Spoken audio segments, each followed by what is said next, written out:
going on, everybody? I'm Alex. I'm from the MTG Homebrew Network podcast. Today, here with me is Kyle and Ryan. Sadly, we are missing Brad, but we will soldier on. Yeah. How's it going, everybody? Not so bad. It's going really well. Nice. Today was a good day at work. I'm really happy to be here. Yeah, me as well. It was a long day.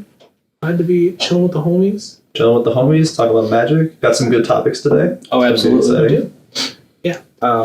I figured we'd start off with a card of the day. I have one prepared, but I was going to offer. Do either of you have one that you were really wanted to talk about?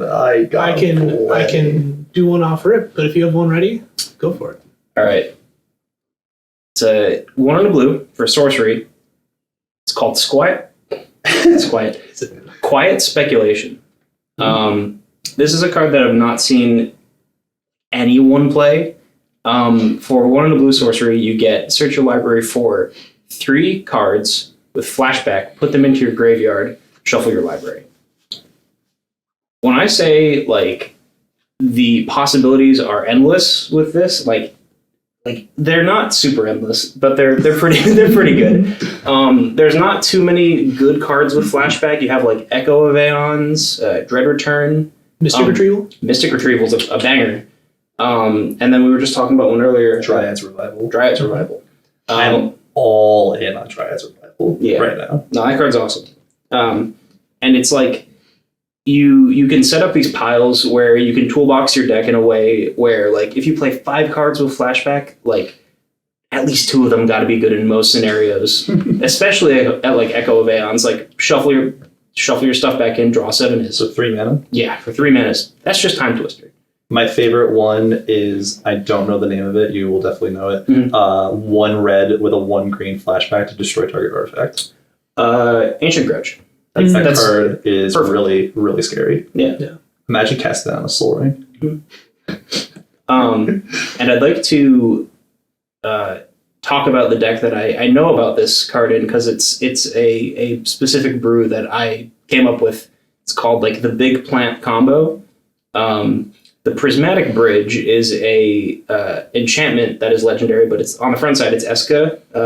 I don't know what the rest of her title is, but Sika. Yeah. But the Planar Bridge is important because it's at the beginning of your upkeep, you flip cards from the top of your deck until you hit a creature or planeswalker.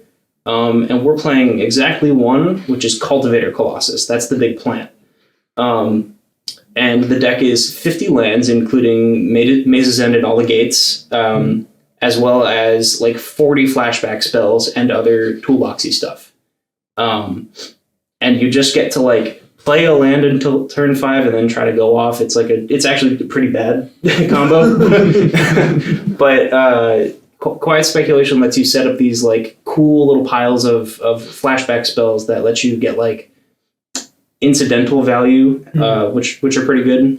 But yeah, that's Quiet Speculation. I'm a big fan. But yeah, I guess we can move on to today's main topic. The main subject. We're talking about tiny leaders. I'm so excited. What, you like that format? It's my favorite format. Oh. In my opinion, it marries a lot of the creative deck building and sort of hoops you have to jump through to make things work of Commander and other Eternal formats, and with the sort of hard and fast tempo of like a limited or like a standard or a modern, not necessarily that fast, but a very happy medium. For anybody who doesn't know, because I mean, there's not a ton of people who play it, but it is a 50 card singleton format, so 1 copy of each card. Similar to Commander, you have a leader who is your 50th card. 49 cards are in your main deck. 10 card sideboard, 25 life. The big catch is your leader and everything in your deck has to be less than 4 mana. So 3 or less mana for everything. Yeah. Yeah, and it's really easy to build decks. There's like an unbelievable amount of viable leaders out there. Super powerful creatures for 3 or less mana. And it's just a ton of fun. wanted to pose the question. We've kind of played this way just for sake of posterity and kind of having fun with the format. Why do we play with sideboards? I mean, just because it's not a format you can just sort of like show up at an LGS and like rip games with randoms. It's fun to have a sideboard if you know certain people are playing like combo decks, or like people in your group that you know decks. You can have better or more even matchups with different decks that might not always do very well against each other, or one deck would be very dominant in. I really like the idea of sideboard because, how do I say this? You don't need main deck like 7 counter spells. Like if you're like not needing it, you can cut some and then put something else in. I really like Nature's Claim in the sideboard. 4 life is a lot of life in Tiny Leaders, but 1 mana removal. Like another thing is I like to run a lot of removal in Tiny Leaders, but like if you need more, if you're facing a creature heavy deck, like just pile some in, take out some 3-drops. Yeah. To note also, this is I don't remember if you said it, but this is a 1v1 format. We primarily play that way. That kind of makes the games the correct length when we're playing against 25 versus 25 life. And it doesn't, the smaller decks compared to Commander, they don't feel like as repetitive as one might think. Like it is half of the card size that you would commit to your deck, but it's still 36 different spells that can come up in different combinations of turns and stuff. And as far as repetition, I don't know if this is just our community of 10 people who play this format, but we don't have any overlap. Everyone's decks feel very, very unique. And I think that's part of us being responsible and not trying to copy each other.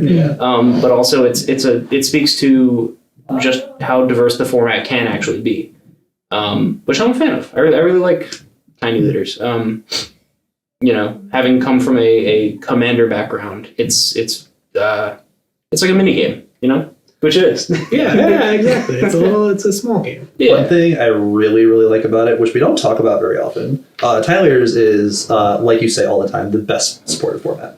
It is. 100%. Yeah, absolutely. But you think in Commander, because you have access to every CMC, that there's a lot of cards you got to go through. But if you think about it, there's a huge little curve. Do you have any idea how many spells come out at 3 CMC or less? So yes, you have all these options in Commander, thousands of cards, but you still have a good chunk of cards to go through. Yeah. So yeah. One day I want to sit down and do the math, collect the statistics, map the data, because I can say it and we can all just believe it. It just sort of sounds true. Post, there's some set in there. There's some point in time where lower CMC cards just started doing more. Maybe post Eldraine, somewhere around there, they just started printing better low CMC drops, more legendary creatures at lower CMCs, and that trend has just gone up. I mean, there are hundreds. It rivals Commander with the number of creatures that you have to choose from for decks. Yeah. And only 50 cards. It is a much bigger stipulation than Commander would be, but that sort of makes deck building more fun, and it makes you have to choose between cards that normally you would just slot both into an EDH deck. Whereas in Tiny Leaders, you have to choose, and the limitation obviously limits your choices, but it makes the choices more important, and it makes you run just better cards usually anyway. Mm-hmm. There's not a lot of room for I don't want to say pet cards, but there's not a lot of room for fluff.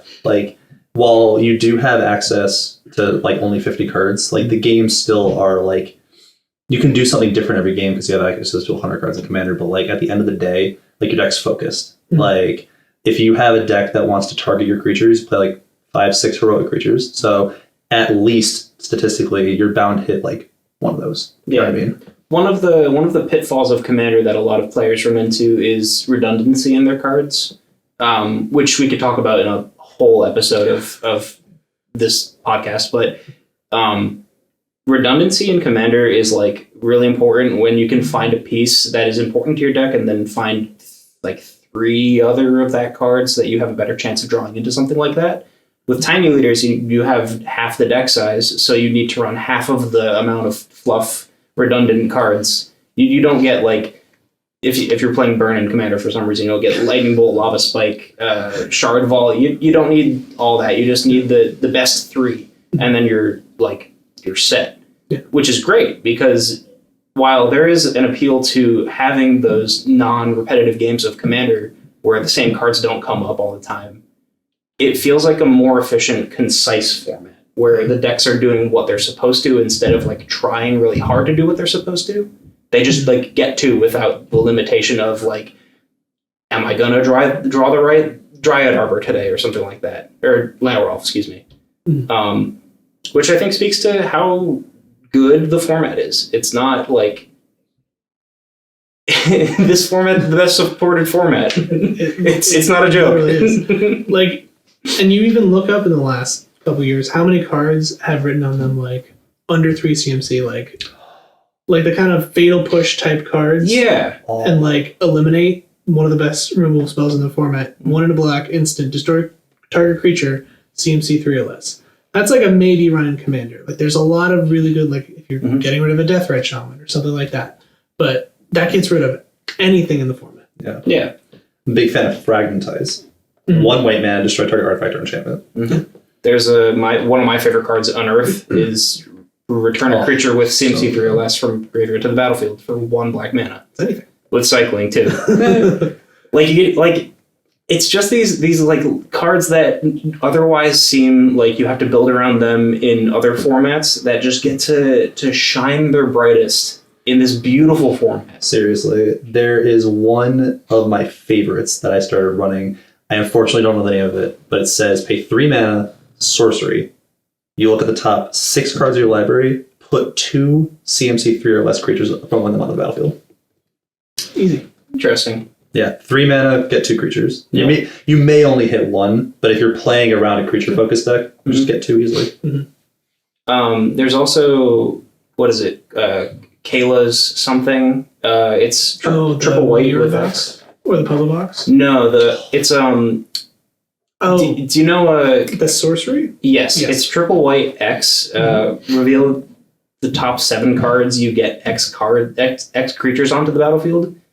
Like we're talking about a format where things cost 3 or less, but you get to keep playing lands after you have 3 of them. Yeah. Like you can either double spell in a turn or like quadruple spell, or you can like sink everything into 1 X spell, which like get to talk about one of my favorite cards, Walking Ballista.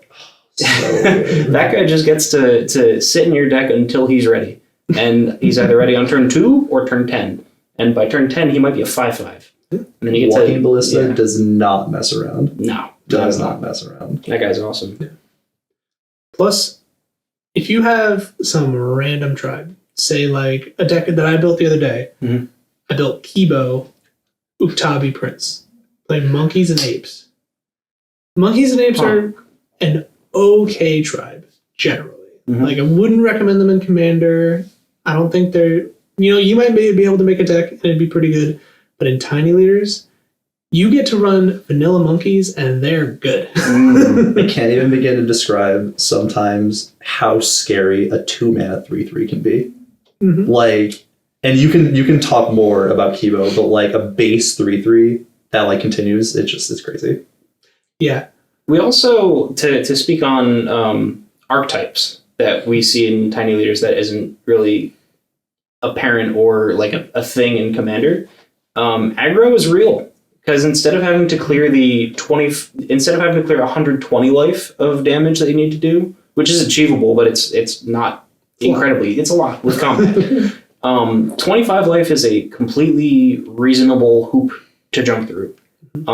Especially in a format where you're playing literally the most hyper efficient cards. Because if you're looking at the cards that are having big effects for less than 3 mana, or less than 4, excuse me, those are just like the best threats that have ever existed ever. we're getting to play the good stuff, and it's good in a different way that doesn't exist in other formats, which is awesome. I'm a big fan. Yeah. Do you guys want to hear a hot take that I just thought of? Yes.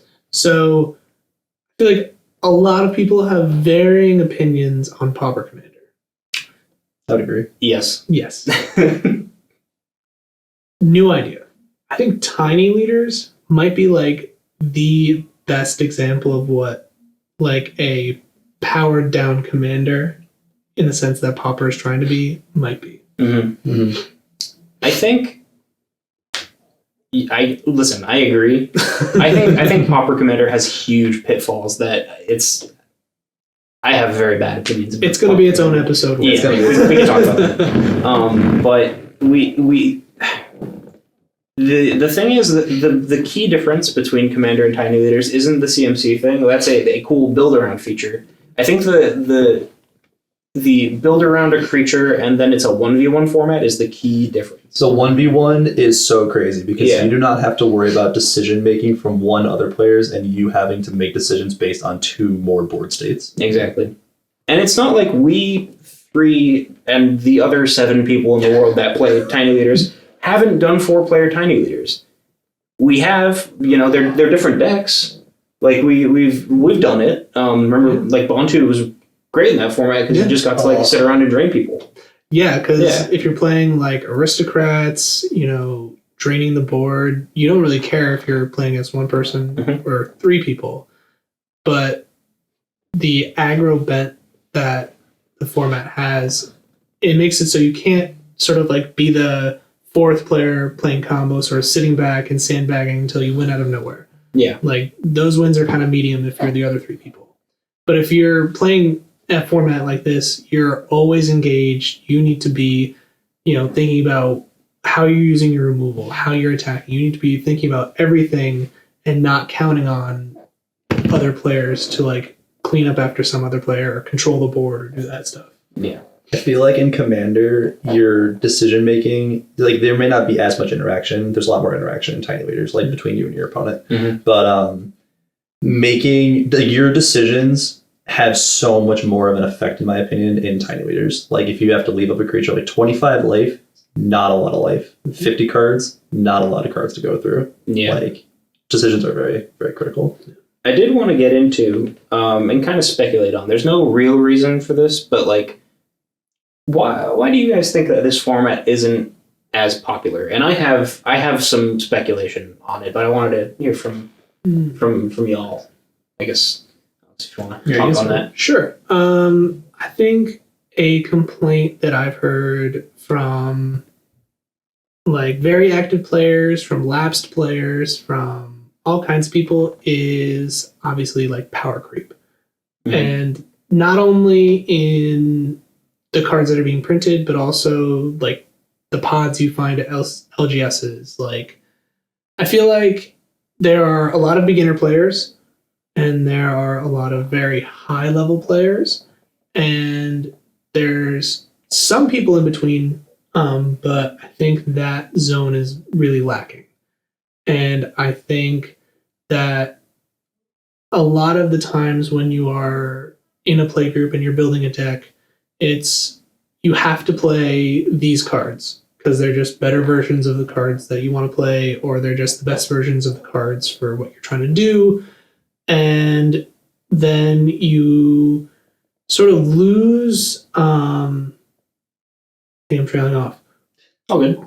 Okay. Like losing equity on good cards. Yeah, you're losing equity. You're losing a lot of your creativity that you get to put in a deck. Mm-hmm. And you're losing a lot of the sort of like gains you get from building something really wacky, building something truly original, and like making it work. And having a good time playing against other decks that are also doing wacky things and not just playing like the best decks that you can play with the best spells that are interacting off the boards. You know what I mean? Mm-hmm. Big opinion I have is it's just the simple argument. Why would I want to play with less cards? I want to play with 100. Mm-hmm. You know what I mean? And I feel like that is a barrier to entry sometimes because they have to get out of that mindset. Mm-hmm. So I think mindset is a real thing, because I feel like people have the mindset of this is supposed to be like Commander, because it is a offshoot, a lookalike kind of. When the reality is it's its own thing with its own appeals and like, how do I put this?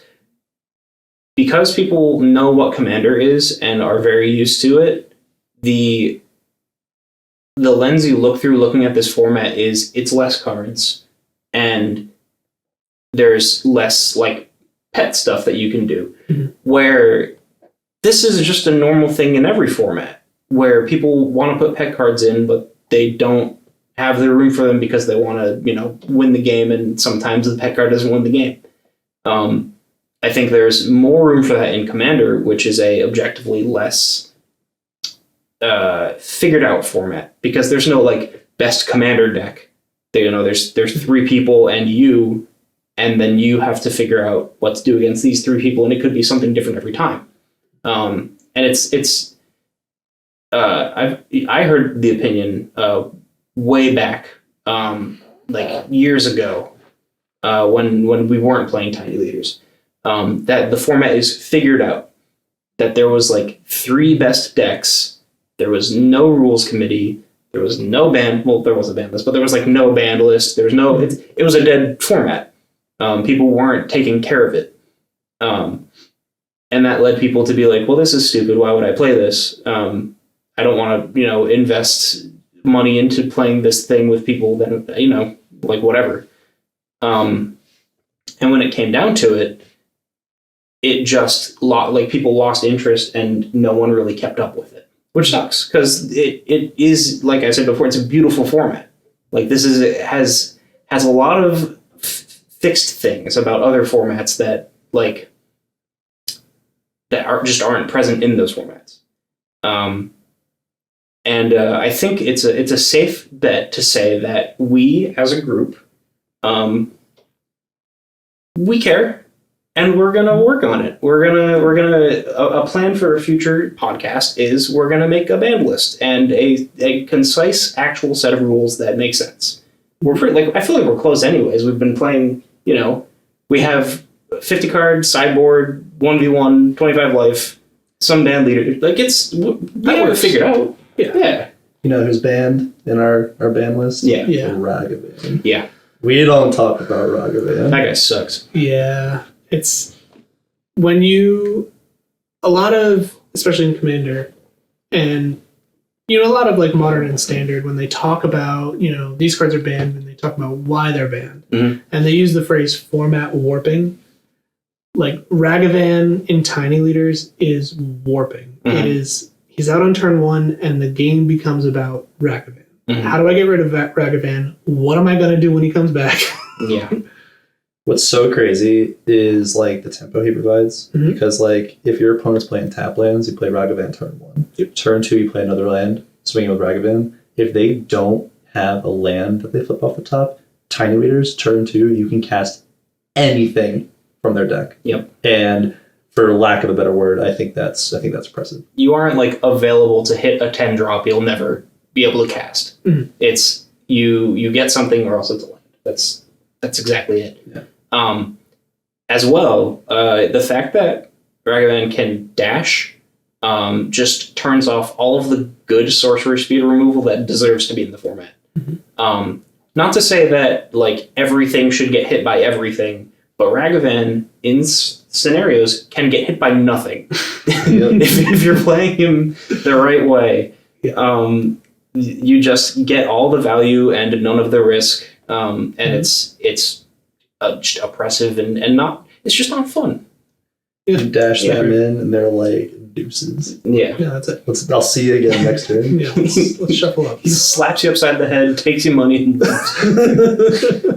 And he's a monkey. You have any idea how hard it is to catch that little? Yeah. He's like so Slippery. small. It's bouncing. Slippery. Was he a 2/1? Also, like it could just be Why? a 1/1. Yeah. Exactly. And that's a good ban, I'd say. There are some unfortunate bans, which have a hot take. I think, and this is a real hot take. I think Caracas, the land, No. could be legal. No. Could be. If we all agree, I'm not going to agree. if we all agree that we're going to play Wasteland as a staple of the format, because everyone has the availability to kill Caracas in any deck. Mhm. Only white decks get to play Caracas, which, white decks are good. The white weenie archetype is real and good. Oh yeah. And I'm not even saying Caracas should be legal. I'm saying that they could try it. You can envision a world Yeah. in which Caracas is legal. Just a sprinkle. We can try it to begin with. Yeah. Just a dabble. And I understand the opinion that that's just way too good. I also feel like we get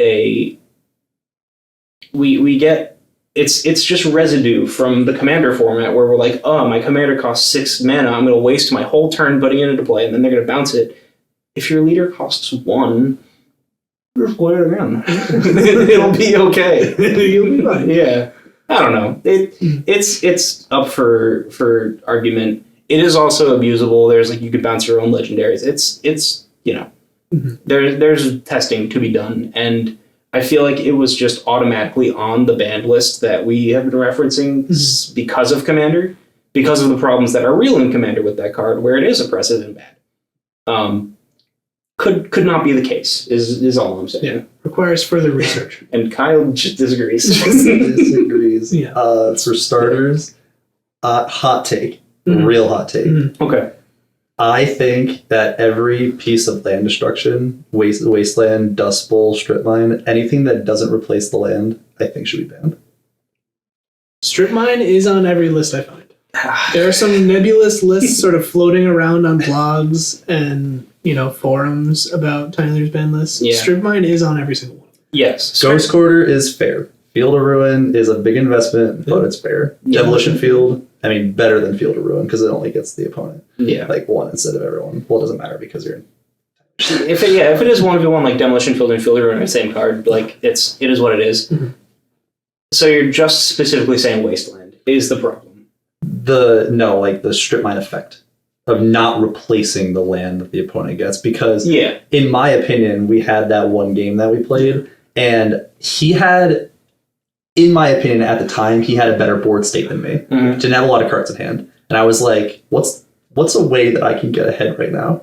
And he had already cast his commander once, and I didn't even think of that. And I strip mined one of his lands, and he was just on 2 lands for the rest of the game, and couldn't do anything. And I feel like if that were to happen to me, I wouldn't be too jazzed about it. So then I got into the mindset of what's going through Alex's head right now? Mhm. And It was a lot of salt and vinegar. yeah, the first thing that he said to me when the game was over, he was like, "So do you run strip mine every single new deck?" My goodness. And Caracas, man. I'm just saying, it could. We have lands that don't replace, like Wasteland, Tectonic Edge. We even have spells that don't replace, Yeah. like Sinkhole and I guess Break the Ice. But these things exist. We don't have a Ponza player in our pod. Not yet. Not yet. Yeah, you're right. We don't have someone who is trying to just destroy lands and get ahead that way. Which, okay, we haven't encountered that yet. We haven't experienced it. That's just something else we need to test for. But I'm saying if everyone is doing it, then it's regulated. If everyone has Wasteland available, which they do because the card's legal, we're looking at it as take them off their land. I'm down the land. It's symmetrical, but it's still one of those not symmetrical good things for you, I guess. Yeah. Can you for the class asking for a friend? Can you read what Caracas does? Caracas is a legendary land. Taps for white. Doesn't enter tapped, and Obviously. it also says return target legend the old wording. Return target legend to its owner's hand. How much does it cost? It's a land. No, like to activate the ability. Just tap it. Just tap it. Yeah. So you're telling me that you're never going to play your commander in the rest of the game? Not after you wasteland Bergerakis. What happens if you don't have wasteland? Draw a wasteland. I guess that argument can be made. We have sideboards. That's true. There's no reason not to play land destruction That's true. because once you see it, then I gotta get rid of that. Mm-hmm. I need to make another sideboard for one of my decks because I don't have it for all my decks yet. Yeah, I'm kind of an animal. I usually don't make a sideboard. wild. Wild. I'm out here with 2 different decks with 2 like optimized sideboards for any situation. Any possible I matchup. play Jasmine. I'm just swimming vanilla creatures. Well, yeah. What do you do? Take out a vanilla creature for a different vanilla creature? Yeah. You Wow, should yeah. play that card. You should play that card I was telling you about before. The search your library, Mr. Library, reveal the top 6 cards, get 2, 3 CMC. That just says get 2 mana 3/1s. You're not thinking of Collecting Company, right? No, it's a lower. It says CMC 3 or less only. It's similar to Coco, Okay. but Coco's 4. I see. Okay, cool. We'll find that card. I'll link it. Yeah, we'll find that card. I guess we're about halfway through. Do we want to talk about like specific decks that we've played or have built in the format? I like to do that. So- That sounds fun. Alex is over here like kid to candy store. Yeah, Kid to candy go store. off. Give us a deck. So,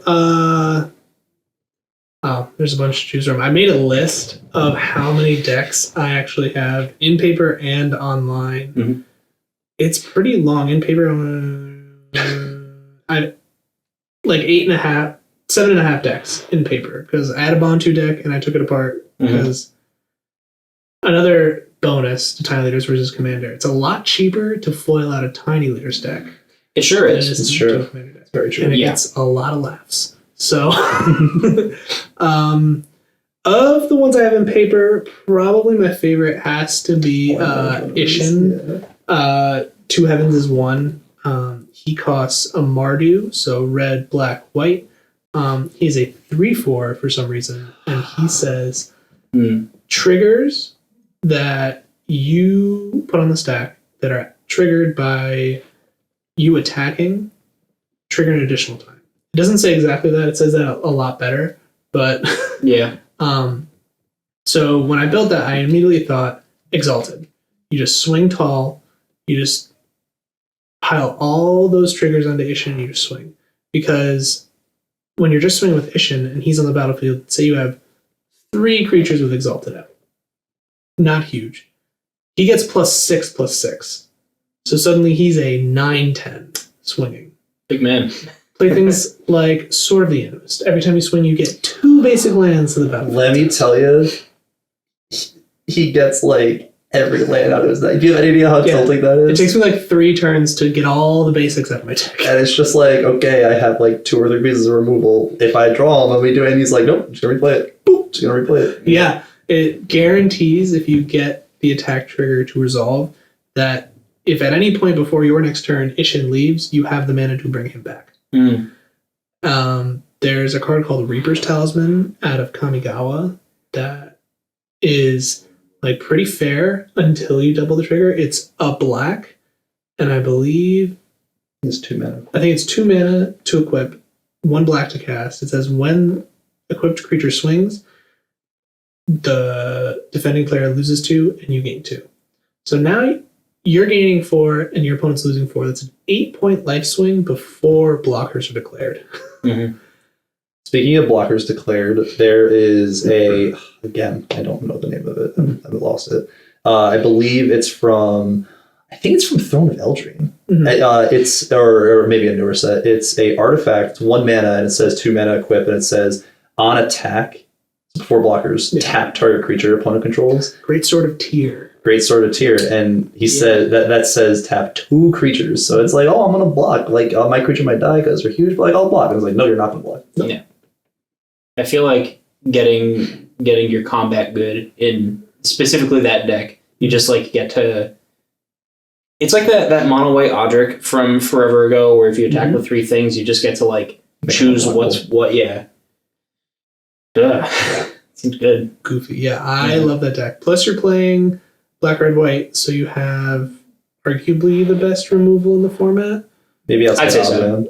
Yeah, you're missing green, which is rough, but you're playing a Braid, Vindicate, Generous gift. Generous Gift, Fateful Sudden Absence. Disappearance, Fateful Absence. Yeah. Mhm. That's the one. Swords, Path. Smother? Is that the destroy? Yeah, Smother, destroy target creature CMC3 or less, it can't be regenerated. And that was like 6-7 pieces right there. And you run all those because you're just really running Ishin and things that help Ishin, and that's about it. You need to guarantee that you have them wide open. So playing that much removal is like it's pretty good. Exactly. Like playing removal, in my opinion, is one of the most important things you can do in Tiny Leaders because you want to put the opponent off their commander because that's their whole deck. But like in that deck, I think you run like perfect amount. You want to run as many as you can. Well, removal's massive in Tiny Leaders too because you're getting all the most efficient removal for your less CMC. So you're getting all your 1 mana, 2 mana, 3 mana that, like, in other formats they have restrictions of mana cost or this, that, and the other thing, but in this format they are just good. Yeah.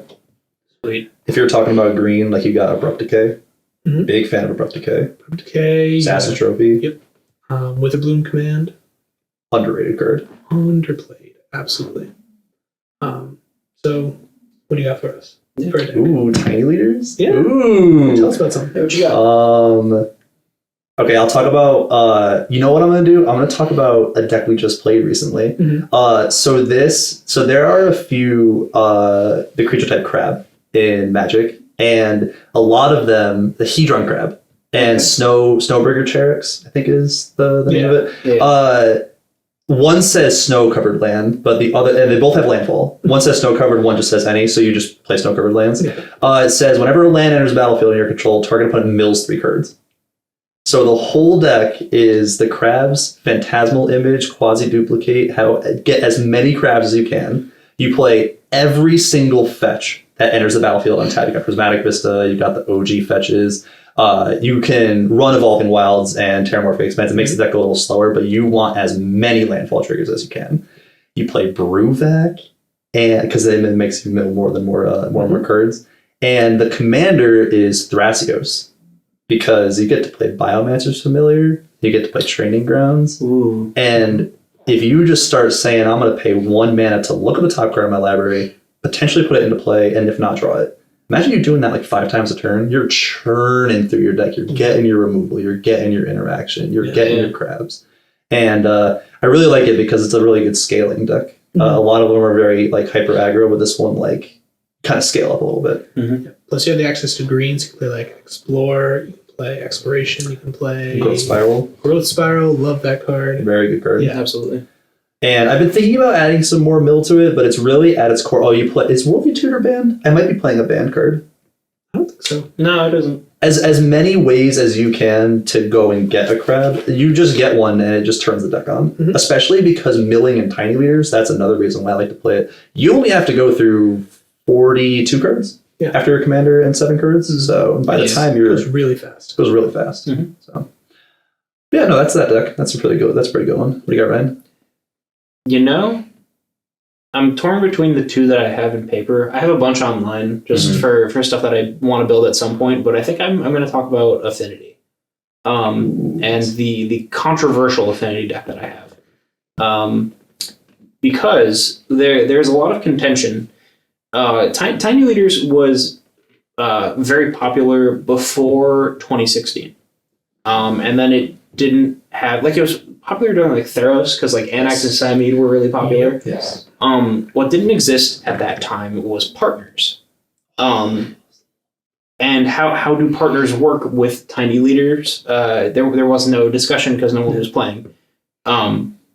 My whole thing is we're at the point where like I think the rules can really be whatever about them. I think so. The 2 commanders that I'm playing for Affinity are Akiri, which is the white-red legend with 0/3 vigilance first strike and gets 1/0 for each artifact you control, and Silas Wren, which is the 2/2 death touch for 3, and when you deal combat damage, you get to cast an artifact from your graveyard. their combined mana cost is 5. Some groups say that's illegal, and that's fine.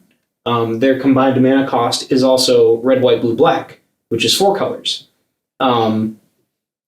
And some play groups think that's not okay also, because in the original way of playing Tiny Leaders, there was no way to do more than 3 colors. And I feel like the initial reaction to the availability of 4 color and now 5 color with Jensen. Yeah. Big fan of Jensen. Yeah. We have these new decks available. Also Najeela, but Najeela's banned because that's a whole thing. Immediately people were hesitant and against 5 color, 4 color, all of that.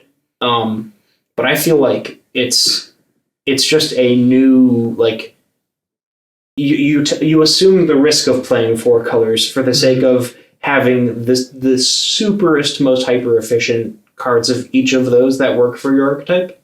Like we don't have a Storm player right now. Oh, really? Like Storm? Not yet. I think Storm's going to be really powerful. It could be. I mean, you used to play Jorian, right? The red blue, and it was just like, how many instants of sorceries can I cast? Exactly. So. We don't have a super combo player. We don't have anything like that right now because we just haven't seen that exist yet. That's just between us because there's, like I keep saying, there's 10 people playing this format. I feel like avoiding or trying to stop these like 4 or 5 color decks with partners with, total mana cost more than 3 is just kind of like denying thought space. And it doesn't inherently seem more unfair to the decks that aren't running those things because we've been talking about like power creep over the past 4 years. Cards are just better now than they were before.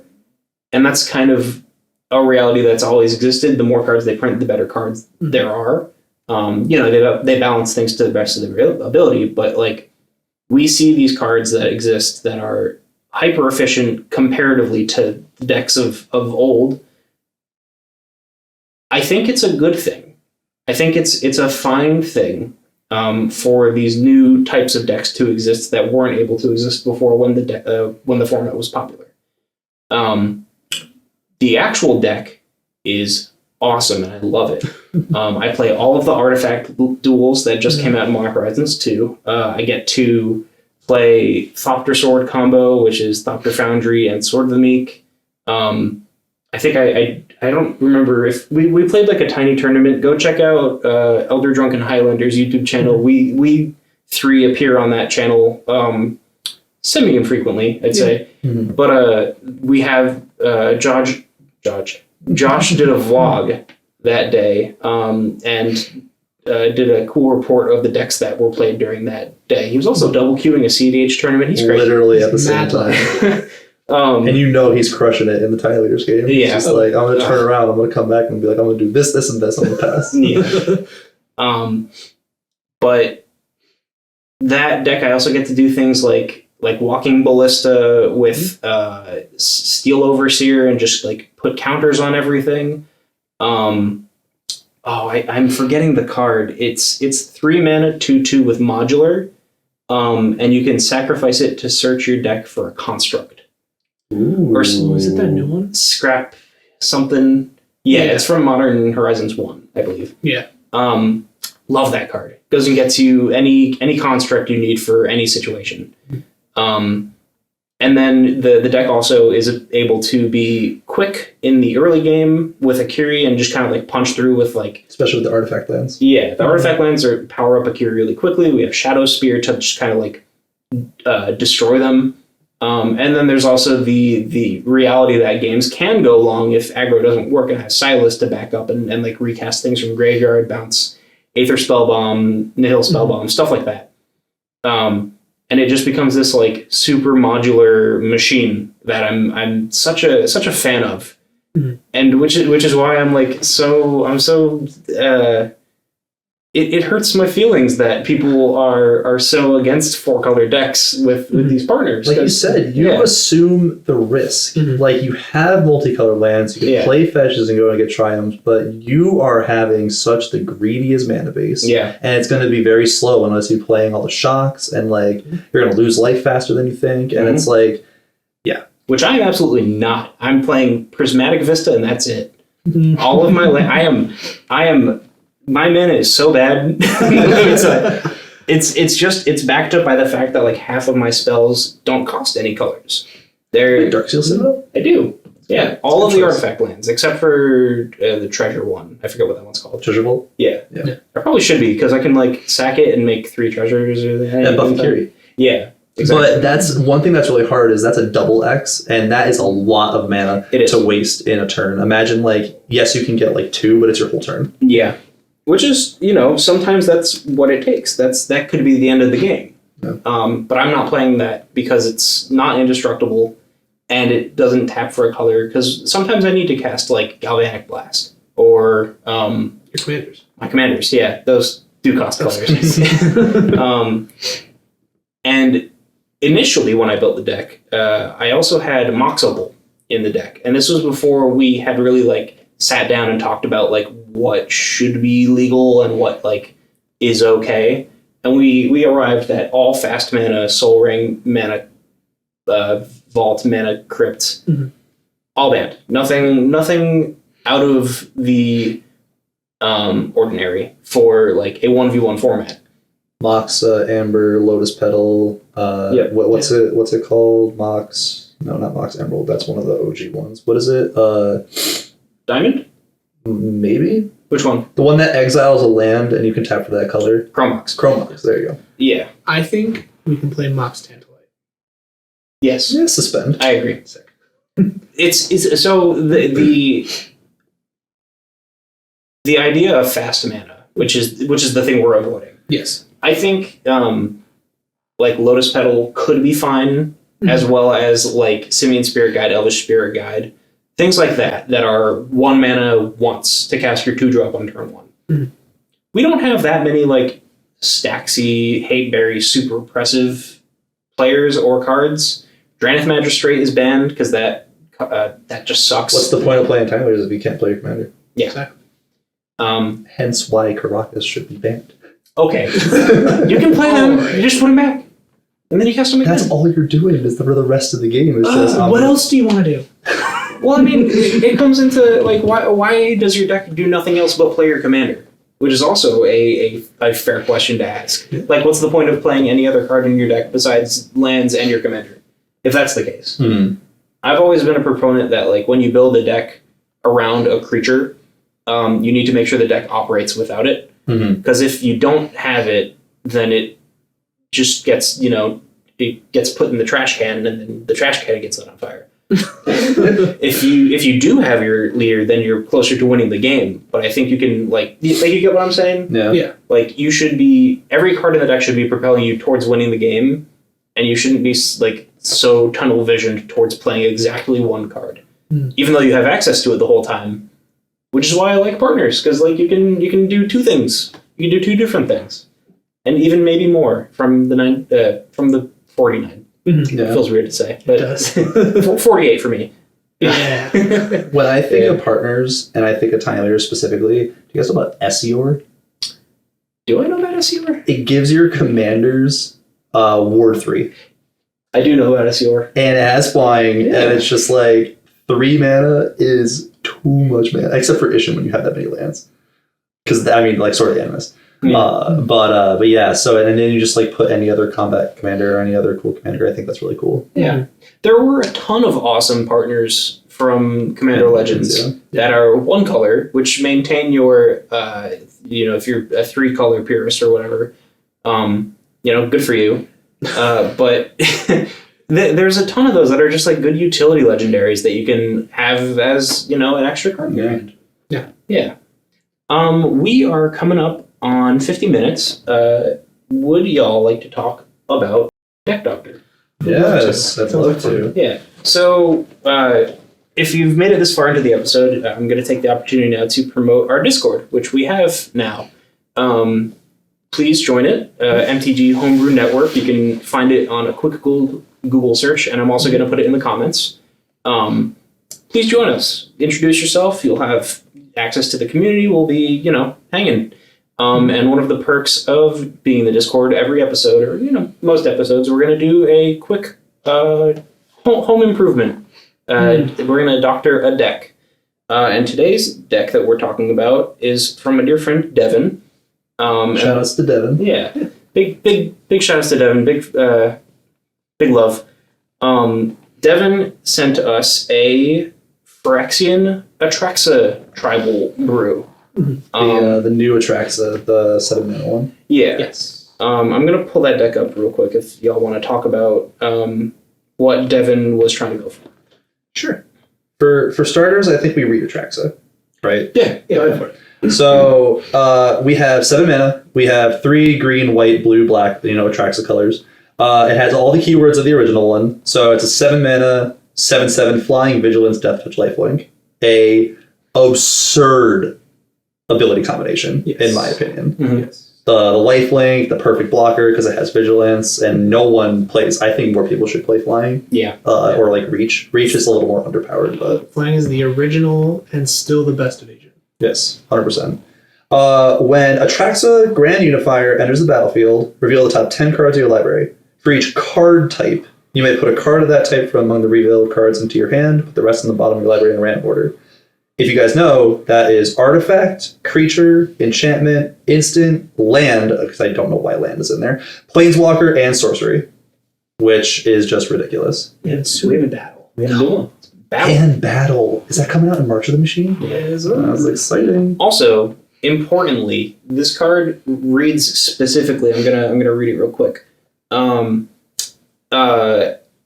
Artifact, battle, creature, enchantment, instant, land, planeswalker, and sorcery are card types. So is tribal. Tribal is not gone. They haven't errated it out. They just didn't specifically say it here. It's a funny little way of like. Does that mean you can get a tribal card? Yeah. That's awesome, even though it's Yes. instant? Because there's a lot of their tribal instants. Yeah. No, there are tribal enchantments, tribal instants. Wow. They're all still able to be gotten off of Atraxa. They just didn't explicitly say it here to kind of just like they're trying to sweep it under the rug. It's a weird little thing. Don't trust them. Yeah. Trust them. Do not trust wizards. But it's this card, Atraxa Grand Unifier, has been killing people in other formats, specifically Legacy, Modern. I don't know about Standard. I don't know if there's a good way to put Atraxa onto the battlefield in Standard, but Goryo's Vengeance. Goryo's Vengeance and Atraxa have just been shaking hands so hard, and they're best friends, which arrives in this deck, Commander, with Atraxa at the helm. So if we look at the rest of the deck, also, there's a ton of other Phyrexian stuff that have to do with like infect and oil counters and proliferate. Mm-hmm. And I am of the opinion that Devin, I believe you should put the other Atraxa, the first Atraxa, in the command zone. This is a maybe a hot take, but this is just my personal opinion. Atraxa, the Grand Unifier, is a insane card to hit off natural order. Goryo's Vengeance, Reanimate, Animate Dead, all of those are nuts with Atraxa because you don't have to pay the mana. 7 mana is a steep cost to get 2 drawing cards. And you do draw a ton of cards when you cast Atraxa, the big one. But I feel like there are better ways of getting it on the battlefield and still playing it as much as you want. Namely, Natural Order. That card is insane. It gives you so much utility. And you're playing a lot of green creatures. Yeah. You also can play Pyre of Heroes, Birthing Pod, all of the pod effects, Neoform even. Oh my goodness. All you have to do is have a 5 or 6 drop and then just get Atraxa right in there. I think you can easily swap those out. And other Atraxa, the 4-drop one, easier to cast and interacts with more of your creatures. Because I feel like Atraxa is very good on... Excuse me, I keep saying the same name. the big Atraxa, the 7/7, is better to cast or better to have incidentally when you want it. But when it's in the command zone, it being just like draw 5 cards for a 7/7 French vanilla creature, I feel like it can you can have a 4/4 with the same stats and also. That was really good. Yeah, right. I'm not claiming that someone else has said that. You can have a 4/4 with the same keyword abilities, but interacts with more of your deck instead of just being a lone thing by itself. But that's just me. That is my hot take. That is my advice. What do y'all think as well? Let me start off by saying that this deck is gas. Oh, it is. Absolutely. This deck is crazy. I don't know if either of you noticed, but it's Phyrexian tribal, but it's also Praetor tribal. Yep. And we got all of them. Mm-hmm. We got all of them. And there's some of the Dominuses in there. Mm-hmm. I think that this deck is like very powerful, and I'm really excited to see it in action. Absolutely. Some of the cards I really liked. I liked Garruk's Uprising because you have so many creatures with power 4 or greater. I think that's very powerful. Yeah. I really like Thrumming Bird. OG, just proliferate. Mm-hmm. It's very, very powerful. I really like that you played the big Vorinclex. Because like the old Vorinclex. Old Vorinclex. Big man. You know what you want? You want a lot of mana to cast your other Praetors, your other Phyrexians. You want natural order. Put them on the battlefield. And one thing, I'm happy you didn't play too many Planeswalkers. I'm happy because you want to play as many of the big creatures as possible. I really like Nissa and I really like Veraska. Mm-hmm. The new ones, the completed ones. Yeah. They are very powerful. Very powerful. And you can do a lot of stuff with proliferating to get them up. So, What about you? So I really like the deck. I think, me personally as a player, I build a lot of commander focused decks. I think me and Ryan are a little different in our playstyles in that way, where Ryan wants the commander to complement the deck, whereas I want the deck to complement the commander. So a lot of my suggestions would be around playing into Atraxa's ability more. I'm not completely prepared. Is her ability a cast trigger or an enter the battlefield? Enter the battlefield. Broken. Absolutely. So any sort of like flicker effects, just to maximize the amount of cards you're just putting in your hand. And after that, anything that casts them for cheaper, your curve's super high already. You might as well play an Omniscience if you just want to drop them for free. So even if you just cast her once and you're filling your hand with all those cards, you can just drop them all, and one of those is going to let you probably do that again if you wanted to. You got to think that one of those are also going to win you the game. Oh, there's some scary cards. There are some scary cards. Yeah. But also a lot of protecting and like working around keeping what you have. So one-sided board wipes, I think, might be like your best friend in like Garruk's Wake, Plague Wind. You could do like Teferi's Protection and Cyclonic Rift, because you want your board to be big and scary, and you want your enemy's board to be minuscule or not present. Yeah. So like you have a high curve, but if we're having a high curve, might as well throw another one in there. Yeah, like 8 mana, 7 mana creatures. Just throw an Ugin in there. Sure. Ugin goes in every commander deck. I started playing Ugin more recently. That card's crazy. That card is crazy. Mm-hmm. Yeah. And like if you have the ability to protect it, that ultimate, I would argue, one of the best ultimates in all of Magic. Yeah. Mm-hmm. 7 cards, 7 permanents. Ridiculous. Insane. Yeah. I will say also, I didn't count the creatures. I believe there's maybe 3 or 4, but these you have 7 pieces of ramp that aren't creatures, which you do want to have non-creature ramp when you have to fight through board wipes. If you're gonna keep the 7-drop commander, I would definitely get that up to like 12 pieces of ramp. Include signets, talismans, even Arcane like Signet. Yeah, Arcane Signet, Kodama's Reach, Cultivate. even like if you have dual like shocks or anything like that, like Sky Shroud Claim is awesome. Big fan of Sky Shroud Claim. Yeah, just up in the ramp. I know we want to play as much Phyrexian oil as we can, and I love that. I'm a big fan of trying to fit as much of a archetype into a deck as possible. Sometimes more than what's good for you. But definitely, if you're gonna stick with the big creatures and the big, your curve is like, I don't know. It seems it's pretty high. More ramp I think is applicable. Bloom Tender is awesome. That's on here. So is Fabro Elder. But casting these spells is assuming that you're gonna have a color of each or a permanent of each color that you're playing, which makes them really good. That's not going to be the case all the time. I think it's very applicable to play signets and talismans. Even like the diamonds from like Commander Legends, those are also very good cards. Yeah. I also had a big thought thinking about trying to maximize Big Atraxa's effect.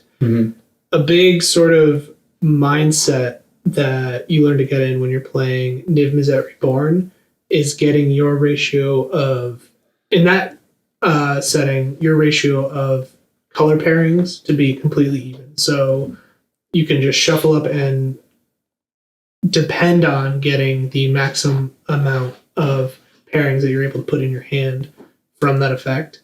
And if you just wanted to like throw numbers at your deck list and just put an even amount of everything, creatures, instants, sorceries, artifacts, planeswalkers, just to make it consistent. Especially in the planeswalker department, you've got a bunch of them that, like Kasmina, Enigmatic Mentor for your big creatures, any Jace that draws you cards, any Kiora because they all like big creatures. Venser, the blue-white one, Yes. blinks a permanent you control that just combos with Drax are real good. That's true. Yeah. Keeps things unblockable. Yeah. I saw in your considering tab, big fan of Oko. Oko is one of my pet cards. In Throne of Eldraine, we drafted a box, and this was when they first started printing like cool artworks. Yeah, extended and borderless. And I got the borderless Oko, and I was like, Yeah. but yeah. Yeah. Yeah. Otherwise, this deck is sweet. Like, Yeah, you could build this deck a million different ways, have Yeah. a ton of fun, be like the absolute archenemy of the table, which is a really fun time. yeah. You're playing Praetors.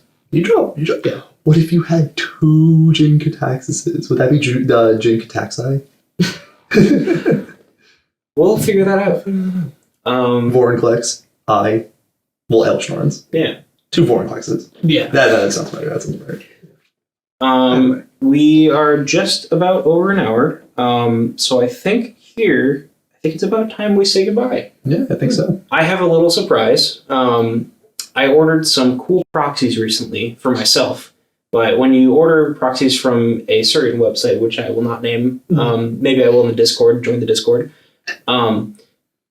you have to like fill out a certain amount. So I just had some extras. I had 10 extras, and I ordered a playset of dual lands with a concise artwork. They're really awesome. I'll post pictures of them in the group chat.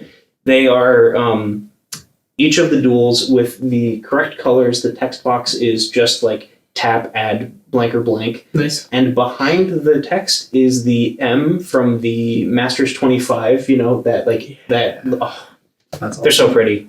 I love those watermarks. Yeah. Masters 25. Like watermarks in general. Yeah. I'm going to make a channel in the Discord called Secret Code. And today's secret code is Atraxa. First person to comment Atraxa, I'll send you those duels. Join our Discord. I'm gonna do it. I'm gonna do it. Look, give them a chance. Okay. I'll get you guys some other proxies. Thanks again. Hey. We are a proxy positive Discord and proxy positive YouTube. Yeah, so first person to comment Atraxa. that's the secret code. I'll send them to you. But yeah, thanks for watching. If you've made it this far, we greatly appreciate it. Subscribe, join our Discord, and yeah.